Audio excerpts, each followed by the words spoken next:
ధ్వజస్తంభం అనే పదం సంస్కృతంలో రెండు భాగాల నుండి వచ్చింది. ధ్వజ అంటే జెండా, స్తంభం అంటే తుడిపాటి లేదా స్తంభం, పిల్లర్ అంటే జెండా స్తంభం అని అర్థం వస్తుంది.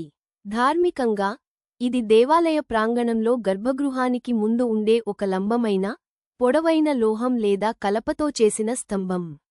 దీన్ని కోడిస్తంభం, కమానస్తంభం అని కూడా పిలుస్తారు.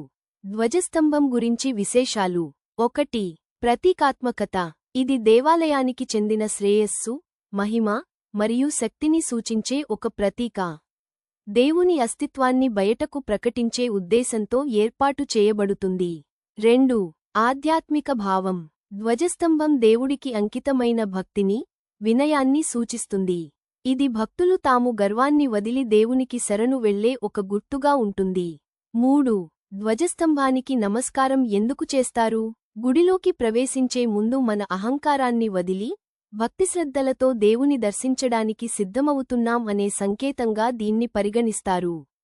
ఇది గుడిలో ప్రవేశానికి ఒక ఆధ్యాత్మిక గేట్వే లాంటి పాత్ర పోషిస్తుంది. 4. ప్రాక్టికల్ ఉపయోగం. పూర్వకాలంలో పండుగలు, ఉత్సవాల సమయంలో ధ్వజస్తంభంపై పట్టు జెండా ఎగురవేసే సంప్రదాయం ఉండేది. జెండా ఎగురుతూ ఉంటే దేవాలయంలో ఉత్సవం జరుగుతోందని ప్రజలకు తెలియజేయేది. నిర్మాణం. సాధారణంగా ఇది బంగారు లేదా తాంబే పూతతో ఉండే ఉంటుంది. కొన్నిసార్లు వేప, టేకు లేదా ఇతర పవిత్ర వృక్షాల కలపతో తయారవుతుంది. ధ్వజస్తంభం అనేది దేవాలయ నిర్మాణ శాస్త్రం ప్రకారం ఒక ముఖ్యమైన భాగం.